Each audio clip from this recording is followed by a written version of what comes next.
السلام علیکم ورحمۃ اللہ وبرکاتہ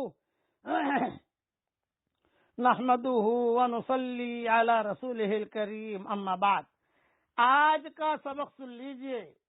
آج کے سبق کی سرخی ہے حضور صلی اللہ علیہ وسلم کی سیرت، پارٹ نمبر 43۔ اب جب ورقہ نے ساری تسلی دی تو حضور صلی اللہ علیہ وسلم اٹھے، لیکن حضرت خدیجہ کہتی تھی کہ میں نے ہاتھ پکڑ کے اٹھایا، ٹینشن تھا نا، ہاتھ پکڑ کے اٹھایا۔ جب حضور جانے لگے تو ورقہ نے کہا کہ خدیجہ مجھے بھی اٹھاؤ، مجھے بھی اٹھاؤ، مجھے بھی اٹھاؤ۔ تو ورقہ بھی اٹھے اور ورقہ نے اٹھ کر کہا کہاں ہے محمد، چونکہ نابینا تھے، این محمد، این محمد، محمد کہاں ہے، محمد کہاں ہے؟ تو کہ یہ ہے۔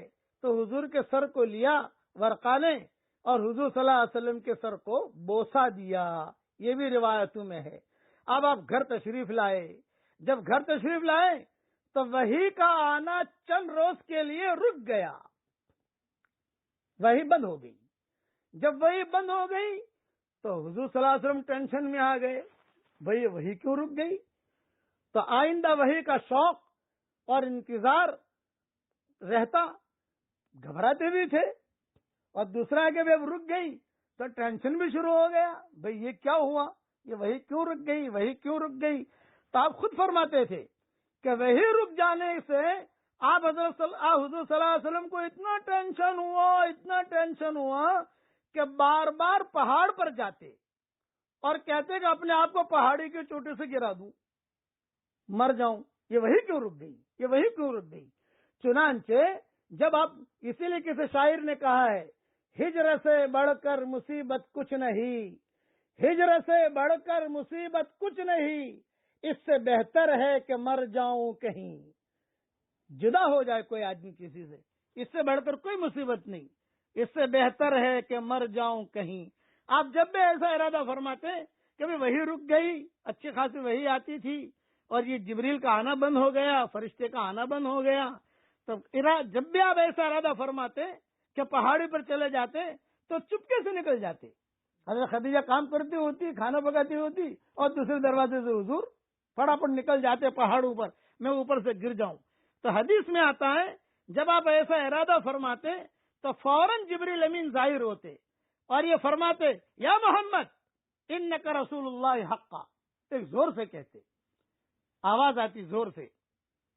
یہ روایت حافظ ابن حجر نے فتح الباری میں بھی لکھی ہے، جلد 12 صفحہ 317، اور زرقانی نے لکھی ہے شرح مواہب میں جلد 1 صفحہ 216 کہ جبریل علیہ السلام خود آتے اور کہتے کہ یا محمد انک رسول اللہ حقا، آپ یقیناً بلا شبہ اللہ کے رسول برحق ہیں۔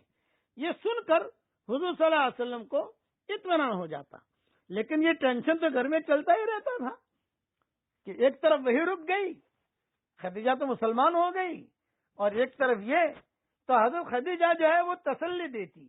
ایک مرتبہ حضرت خدیجہ نے حضور صلی اللہ علیہ وسلم سے کہا کہ دیکھو میں آپ کو ایک ترتیب بتاتی ہوں، وہ فرشتہ جس سے آپ گھبراتے ہو، دباتا ہے وہ آپ کو، وہ جب آئے اور آپ کو پتا چلے کہ وہ آ رہا ہے تو مجھے ضرور اطلاع فرمائے، میں ایک سیٹنگ کرتی ہوں کہ وہ کون ہے۔ چنانچہ حضرت جبریل امین جب آپ کے پاس آئے تو آپ نے حضرت خدیجہ کو اطلاع دی کہ خدیجہ آ گیا، آ گیا، آ گیا، آ گیا۔ تو حضرت خدیجہ نے کہا جلدی صاحب میری گود میں آ جاؤ، میرے گود میں آ جاؤ، میرے گود میں آ جاؤ۔ تو حضور صلی اللہ علیہ وسلم حضرت خدیجہ کی گود میں تشریف لے آئے اور حضرت خدیجہ نے اپنا سر جو ہے کھول دیا، بال بکھیر دیے، اور آپ سے دریافت کیا کہ آپ اس وقت بھی جبریل کو دیکھتے ہیں؟ آپ نے فرمایا نہیں، وہ تو چلا گیا۔ تو حضرت خدیجہ نے فرمایا آپ کو بشارت ہو، خدا کی قسم یہ فرشتہ ہے، شیطان نہیں ہے۔ اگر شیطان ہوتا تو میرے بال دیکھ کر کھڑا رہتا، فرشتہ ہے وہ میرے بال دیکھ کر شرما کے چلا گیا۔ تو اس روایت کو محمد ابن اسحاق نے اسماعیل ابن حکیم سے مرسل روایت کیا ہے، اور ایک روایت میں یہ کہ خدیجہ نے فرمایا آپ کو مبارک ہو، یہ فرشتہ ہے، اگر شیطان ہوتا تو نہ شرماتا، فرشتہ ہے اس لیے وہ شرما گیا اور وہ چلا گیا۔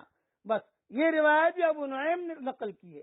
خلاصہ کلام یہ کہ خدیجہ کا یہ استدلال آپ کی نبوت و رسالت پر عقلی تھا کہ ایسے محاسن اور شمائل اور کمالات اور فضائل کا منبع اور سر چشمہ نبی ہے ہی کی ذات بابرکت ہو سکتی ہے.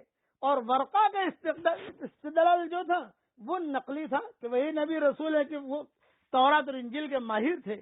بقیہ تفصیل انشاءاللہ کل پوری کروں گا. پڑھ لیجئے میرے ساتھ. سبحانک اللہم و بحمدک اشہد ان لا الہ الا انت استغفرک و اتوب الیک.